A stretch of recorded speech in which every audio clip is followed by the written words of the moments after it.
Left off on Wednesday talking about taking derivatives of a function with respect to a vector. Okay, so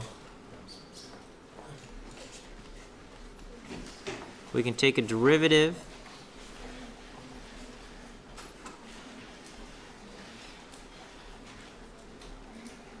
of a function with respect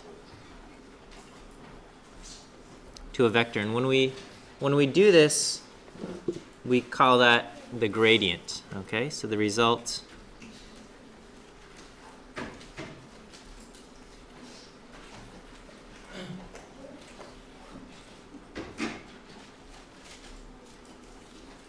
is called the gradient. And so if we have if f is some function of a vector w,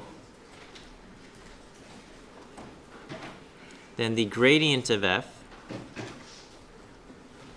can be thought of as the derivative of the function with respect to w.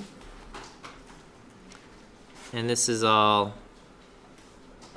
partial derivatives with respect to each component of our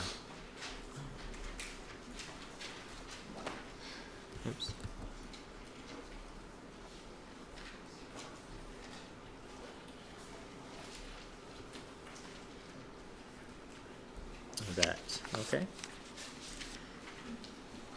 And so when we,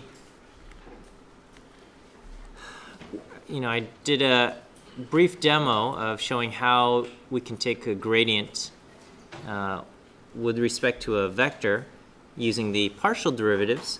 We can also take derivatives in matrix notation. Okay. So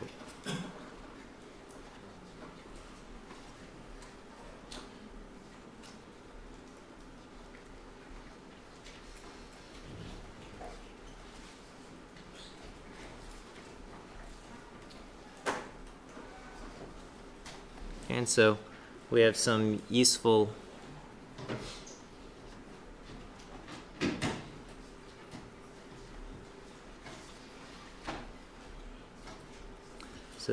identities. If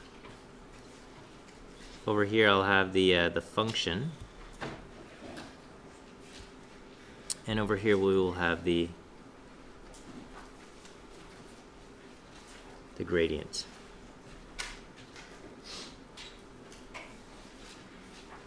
So we might have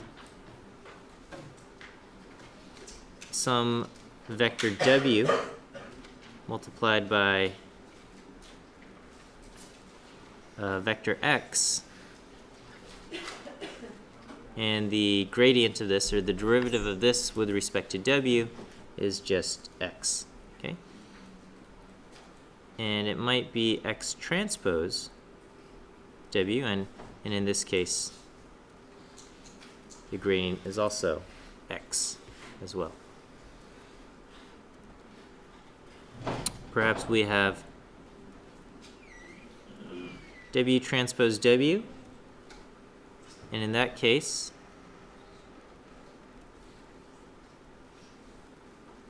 this is almost like w squared, and the result will be 2w. Okay?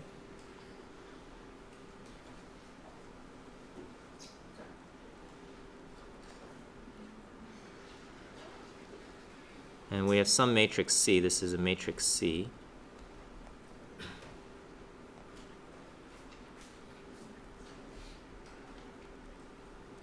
So this is like some constant times w squared, but in their vectors. And so taking the derivative of that will give us 2 times matrix C times w.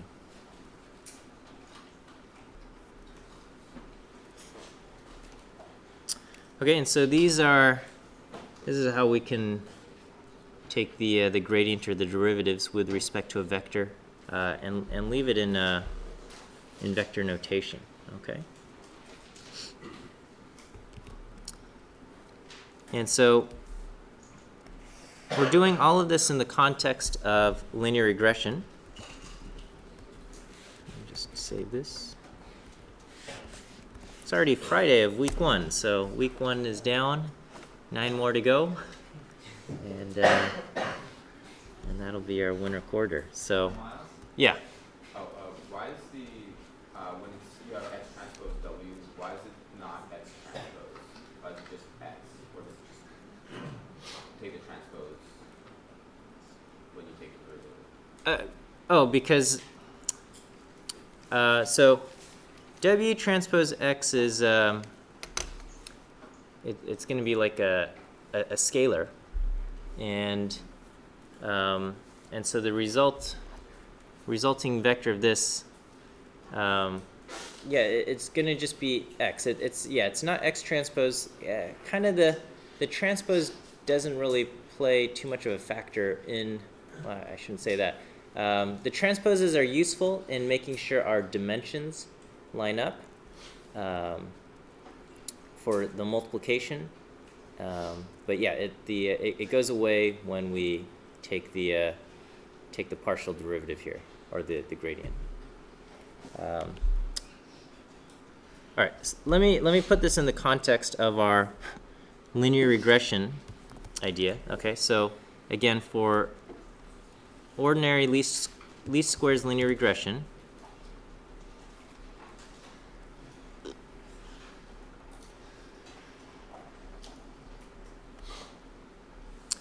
what we're saying is that we're trying to minimize our loss function, and the loss function is the sum of squares residuals, right?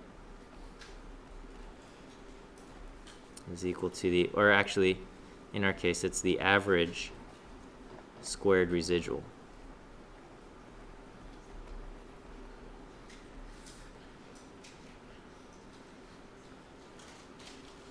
Okay, and so earlier we had our loss function defined as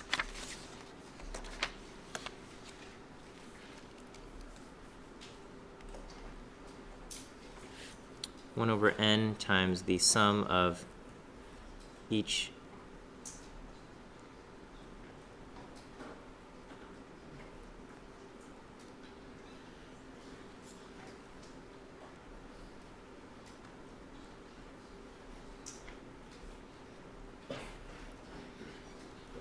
so this is in with the summation, and we turn this into matrix form, or matrix vector notation, saying this was going to be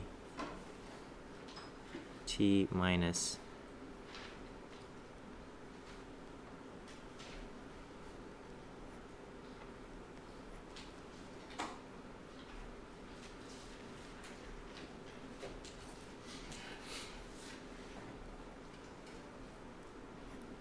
okay, and then we did a bunch of multiplication, and eventually we expanded this out to 1 over n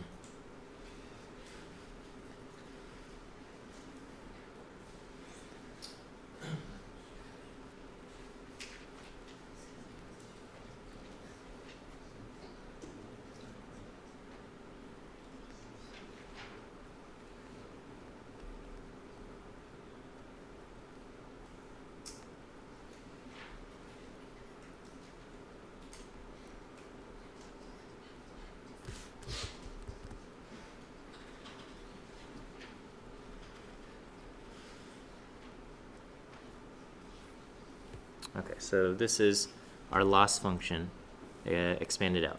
Okay, so this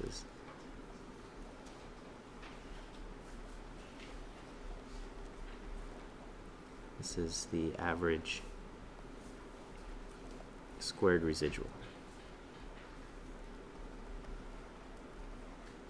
And if I got rid of the 1 over n, it would just be the total sum of squared residuals. So similar in concept there, okay?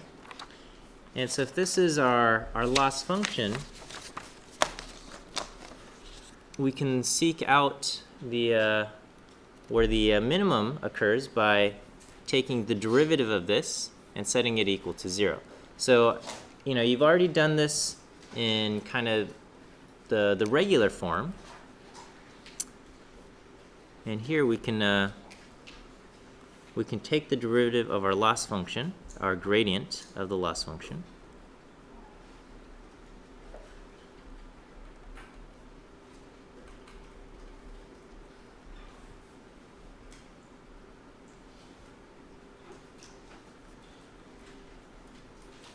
which is going to be the gradient of the loss function with respect to the vector. And if we define this as we said with the partials, then we would have this with respect to W0 and with respect to W1. Okay, technically transpose. Okay. However, we can just work through this with in matrix notation. Okay.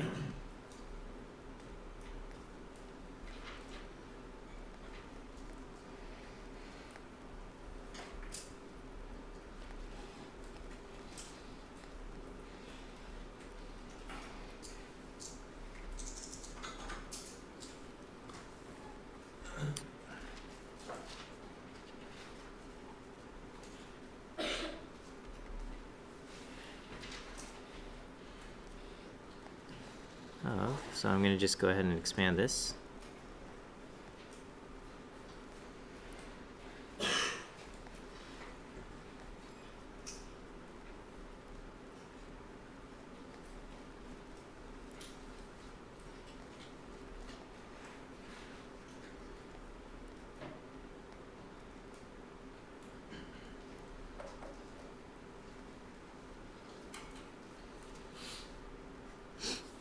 Okay, so this is what we have. Okay, now if I take the derivative, I'm sorry, all of these need a 2 over n, and then this is a 1 over n here. Okay, if I take the derivative of this with respect to w, what would I get? 0, right? There's no w here, so we would get a 0. Okay. And then what about here? So I would get negative 2 over n times x transpose t.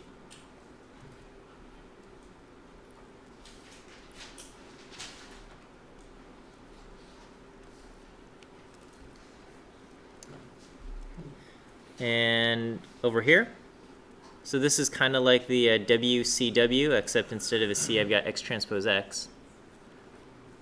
So this would give me 2 x transpose x w, right? So 2 times 1 over n, so this will give me a plus 2 over n and x transpose x w. So, you know, flipping, it's pretty much this this last row right here, okay? So 2 over n x transpose x w there. Okay, so this is our derivative of the loss function with respect to our vector w.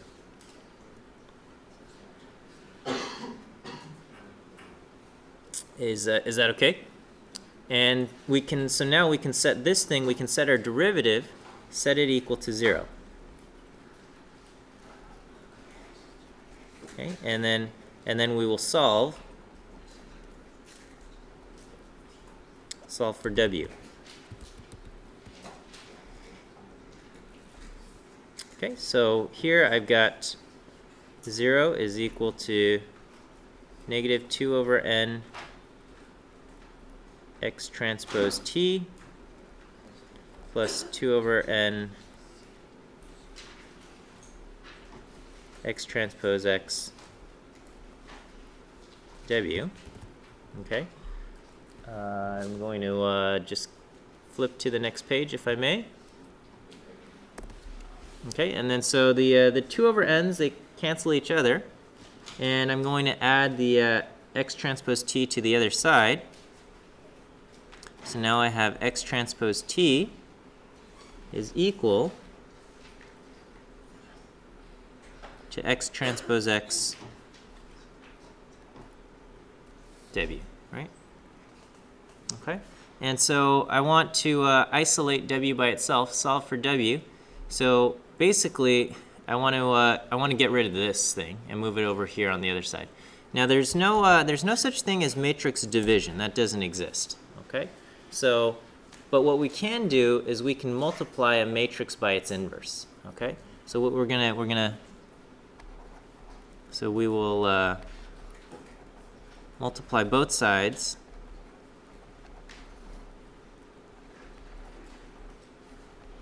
by the inverse of X transpose X. Okay, so you know, A inverse times A is equal to the identity matrix, right?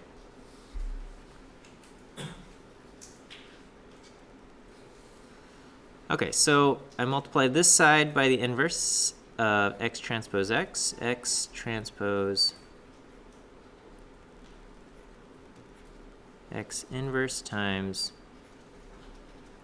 X transpose T. And over here I multiply this by the inverse also, X transpose X inverse times X transpose X W, okay? So this all reduces down to the identity. So I'm just left with W on this side, and over here I have basically this, okay? So our estimates of W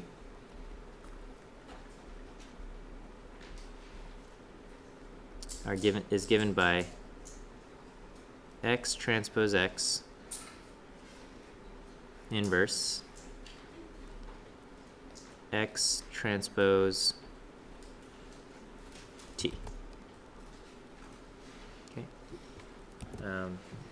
You know, our textbooks uses the vector T rather than Y, but I think this is a common thing. If you look up any kind of regression textbook and they put it in vector notation, it will appear. You'll see this solution here. The estimates of W will appear as X transpose X inverse, X transpose Y, or whatever your data output values are. Okay. The beauty of this is that W is really a vector of any length. Okay. So here, you know, we've been dealing with just W0 and W1 for the intercept and the slope, but if you had a multiple regression model with you know, 5 X values, and you know, you'd have maybe 6 elements in W, the intercept and 5 each, a slope for each of them. If you put it in matrix form, you would still arrive at the same thing, and you would still get this as your solution for the estimates of W. Okay, so here W can be, you know, a vector of any length. Okay, so you know, for linear regression,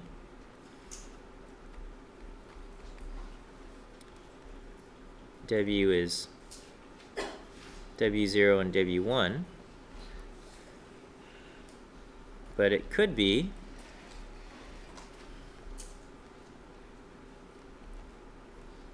W0, W1, W2, W3, W4, etc. For a, you know, a more complex multiple linear regression model, right?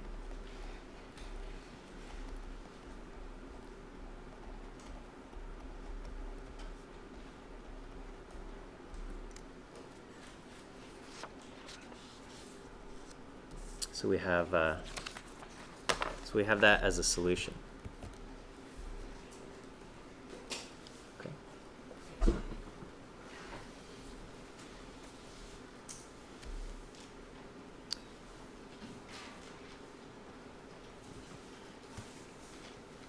Okay, and so, you know, let me just kind of do a simple numeric example here.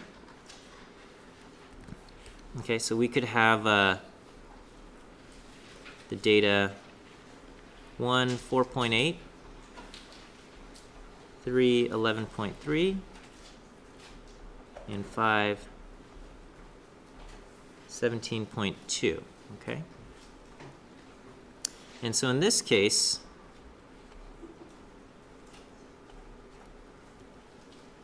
we would create our X matrix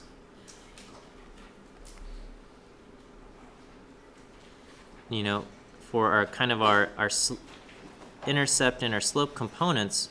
We would have 1, 1, 1, and 1, 3, 5. And then our t vector will be the values 4.8, 11.3, and 17.2. Okay, so this is about as simple as a example as we can do. And so, we're going to say that our estimates of W are X transpose X inverse X transpose T. So we'll just kind of work through this. So X transpose will be 1, 1, 1, 1, 3, 5, and then we multiply this by 1, 1, 1, 1, 3, 5. Our resulting matrix will be X transpose X. This will be a 2 by 2. Okay, and you go 1, 1, So over here we get 3, and then we multiply this out, and you're doing 1 plus 3 plus 5. You get 9. 1 plus 3 plus 5, you get 9. 1 squared plus 3 squared plus 5 squared gives us 35. Okay. The inverse, so if you have some matrix A,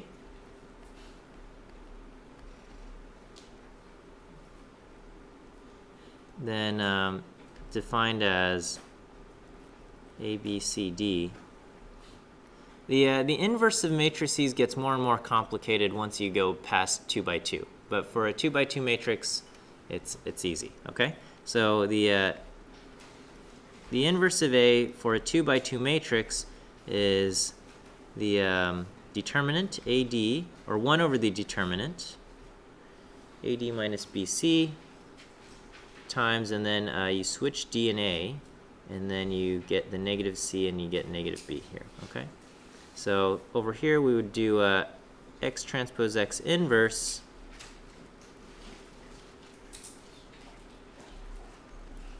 ends up being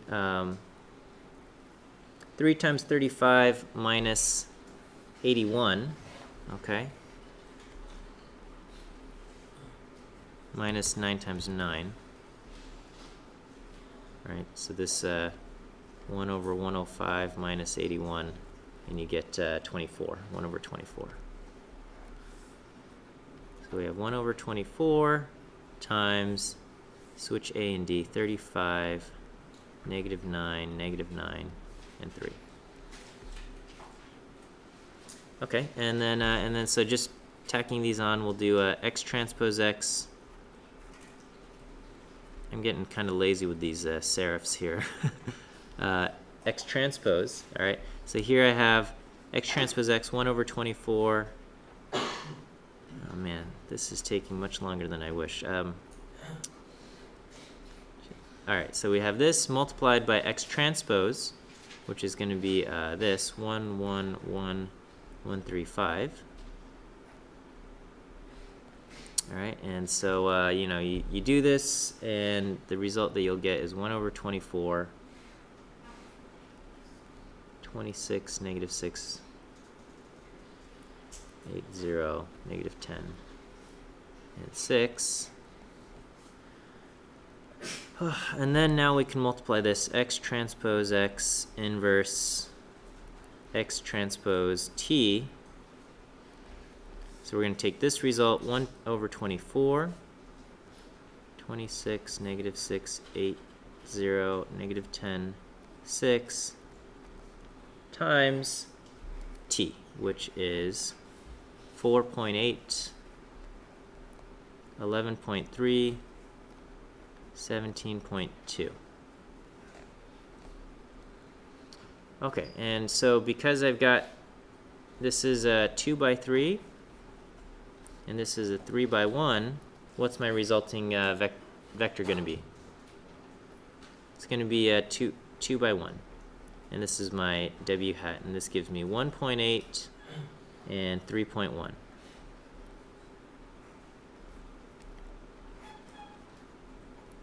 Which is our w0 and our w1. Okay, so we would say, I guess,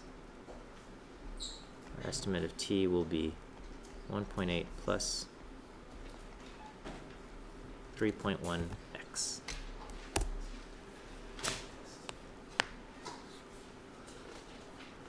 Okay. Yes? So is this what R is doing in the background? Not really. Calculating the inverse of a matrix is computationally very expensive. Okay, for a 2 by 2 example, it's simple, but you know, you get much more complicated than that. Calculating the inverse of a matrix, it's that's hard work. So actually, I don't know what R does. I think it does something, but it's not doing this. Yeah, yeah. From a computational standpoint, we rarely try to go straight for the matrix inverse. Okay, I'm going to take a little bit of a departure from the textbook. Okay, and but it's a good departure. Okay, so here we're talking about this idea of a gradient, and in this example with linear regression, we were able to arrive at our optimal solutions from an analytic perspective. We were able to take the derivative, okay, and then once we took the derivative, or once we took the gradient, we were able to set the gradient equal to 0 and then solve for our vector w, okay? And that's nice. That's not always possible though, okay? You might be able to take the gradient, but you might not be able to set it, you might not be able to set that thing equal to 0 and solve for the thing that you're looking at, okay? So depending on the situation, we might have to just use a numeric method to get at a minimum, okay? So oftentimes you are still dealing with a loss function that you want to minimize, but it might not be possible to minimize it using, you know, these traditional calculus methods of taking the gradient or derivative, set that equal to 0, and solving, okay? So here I'm going to introduce you to a very simple algorithm, but it's incredibly useful and powerful, and it's known as gradient descent.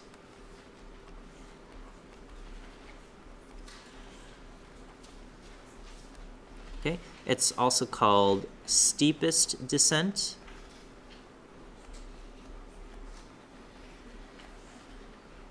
or perhaps ascent. Okay, it's all the same thing. So you might do a steepest descent or steepest ascent, you know, climbing up the hill or going down the hill, depending on whether you're trying to minimize or maximize your function. Okay, so you know, for the context of our class, we'll just talk about minimizing our functions, and we'll say if you want to maximize a function, just multiply that function by -1 and do the same thing. Okay.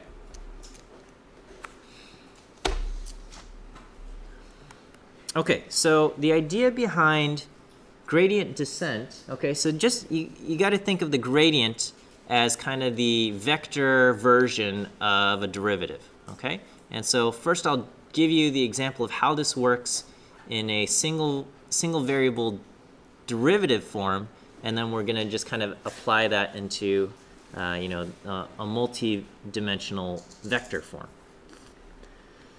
Okay, so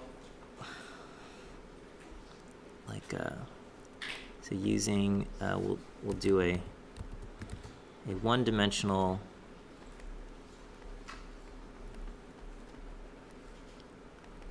derivative descent.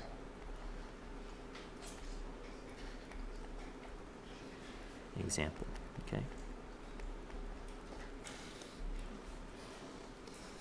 Okay. So again, the idea is it may not be possible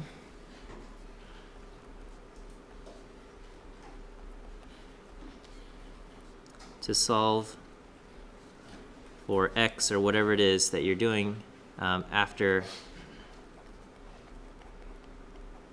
setting derivative of the function df dx equal to 0. Okay. So in this case, gradient descent is useful.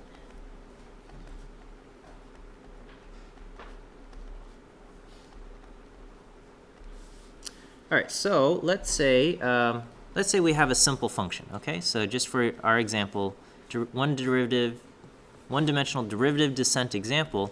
Let's say we have a function f of x is equal to x minus 1 squared, or expanded out, we have x squared minus 2x plus 1. Okay, and when we graph this,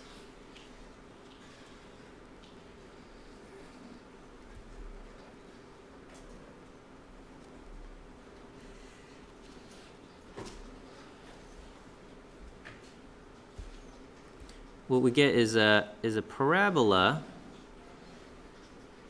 I don't know how to draw. It looks something like this, okay? So you get some kind of parabola, right? And we know that the minimum occurs right here. Okay, let's take the derivative.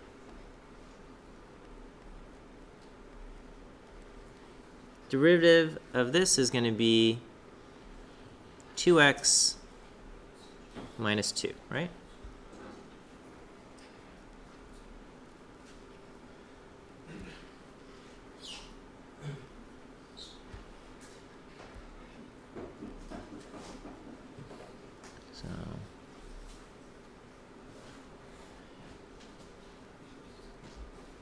So here we've got some kind of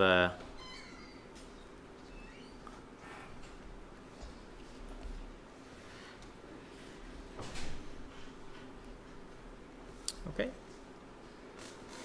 And the way gradient descent works is you just start at some point, you take the derivative or the gradient at that point, and the gradient just tells you what direction you need to travel in order to find the minimum.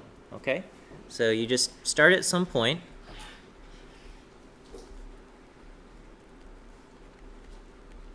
So let's say we'll do x0 is equal to 2. Okay, so over here at 2, I am right here. Let me take a little dot. I am right there. Okay, and the derivative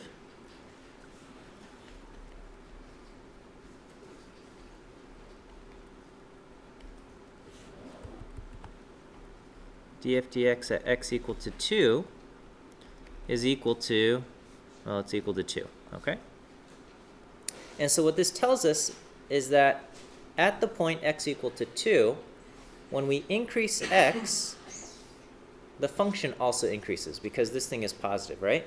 So the derivative is positive.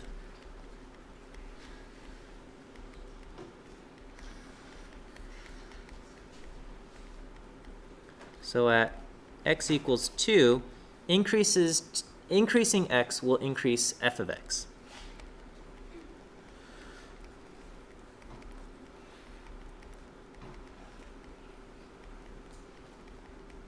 Okay, so if we want to find the minimum of f, we just need to take a step in the direction of negative x. Okay, so we go in the opposite direction. So we go in the opposite direction. Okay, so to decrease x, to decrease f of x, which is what we're trying to do, we go we find a value smaller than x.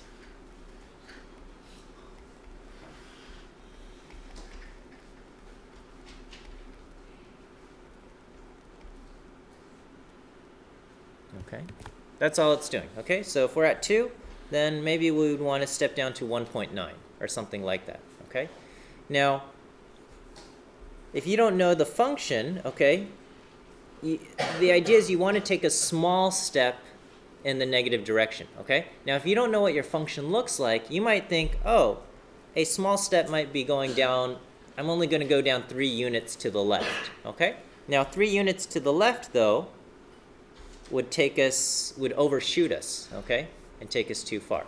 So it's the idea of, we would just take a small step in the negative direction. Okay, let me just let's do a different example. Let's say let's start at x equal to 0.5. X equal to 0.5 is right here. df dx at x equal to 0.5, we come here, we're right there at -1. Here, let me put a little dot up here also. The derivative here is equal to -1, okay? And so that means at x equal to 0.5, f of x decreases as x increases. So if we want to decrease or find the minimum of our function, we would take a step in the positive direction. Okay?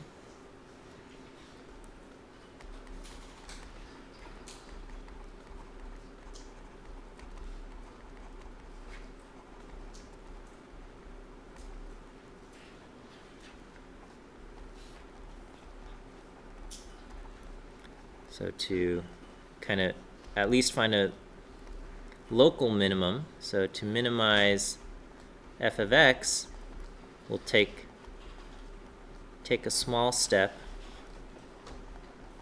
in the direction that f increases, or a direction that x increases.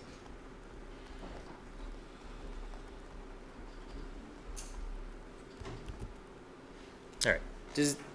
Conceptually, does this make sense? Okay. All we're doing is we're just taking the derivative, or in the multi-dimensional context, we're going to take the gradient, and we say, this tells me which way is up and which which way is going up. All right. And if I want to go down, I'm just going to move in the opposite direction. That's all we're doing. Okay. So this derivative tells us it's going up as x increases. So if we want to go down, we move in the opposite direction. Over here, it tells us we're going up in the negative direction. So if we want to go down, we'll go in the opposite direction here. Okay, so that's the one-dimensional example, and so we can apply this to a multi-dimensional context. Okay.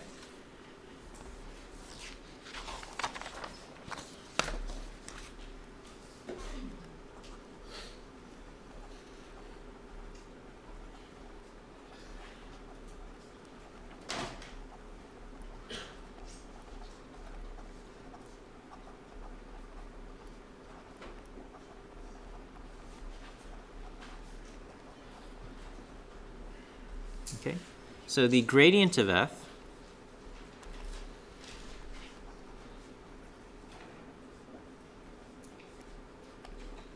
is like the derivative.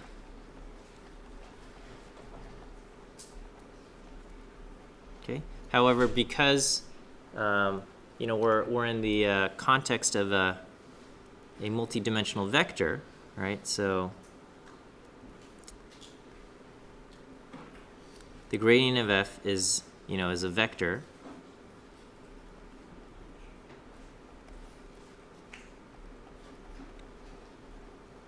In n space, and it tells us the direction that the function increases. Okay.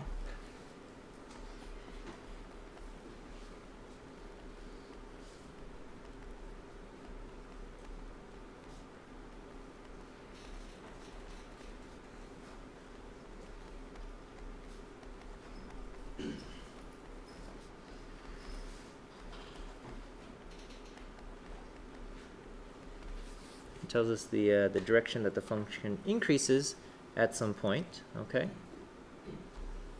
So to find a local minimum of x, we're going to just keep taking small steps in the opposite direction, okay?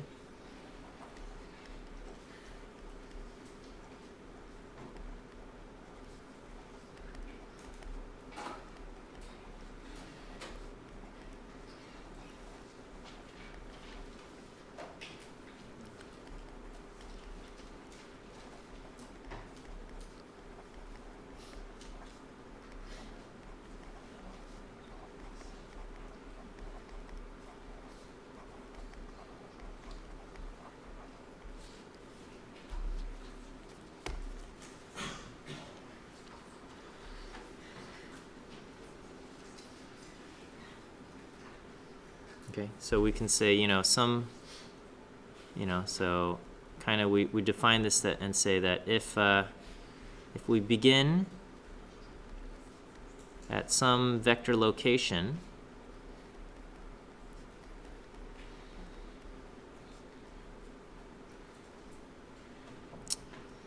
and find the gradient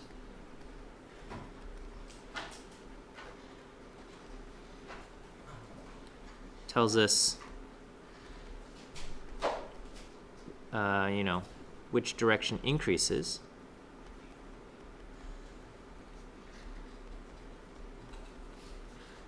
Increases f. So the point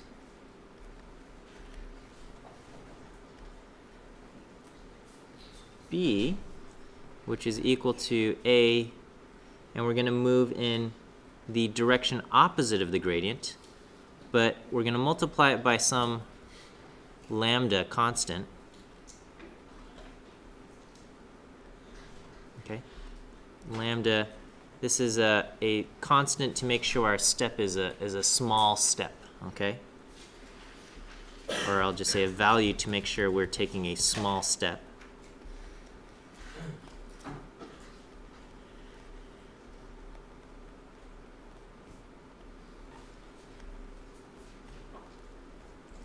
Okay, so the point B will have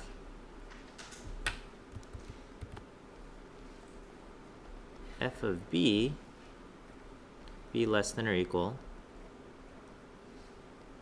to f of a, as long as our step is small. Okay.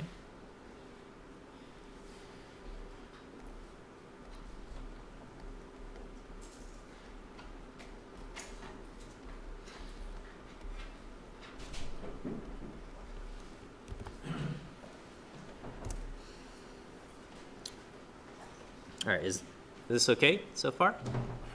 Okay, and so, yeah. I can't clarify your definition of the gradient. Is the definition of the gradient the direction where the function increases the most?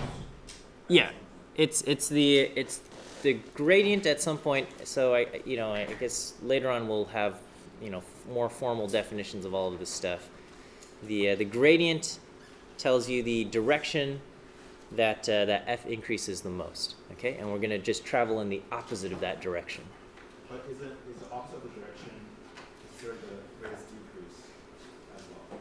Yes, because it's just at that point. Okay, so at that point, this way is up. We can travel this way, and it's going to be down. Okay. Yeah. It works. Okay. Okay, so we have this, and yeah, we travel in the opposite direction. So the gradient descent algorithm, and I'll just provide it for you here, and I guess on not Monday, on Wednesday, we'll see this actually working for us.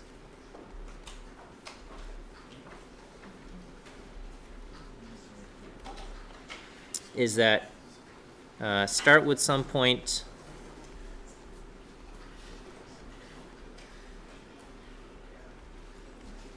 okay, x sub 0, and find the next point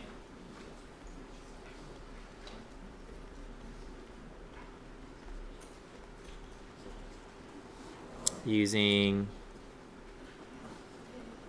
xn plus 1 is equal to xn minus some constant lambda times delta f at point xn.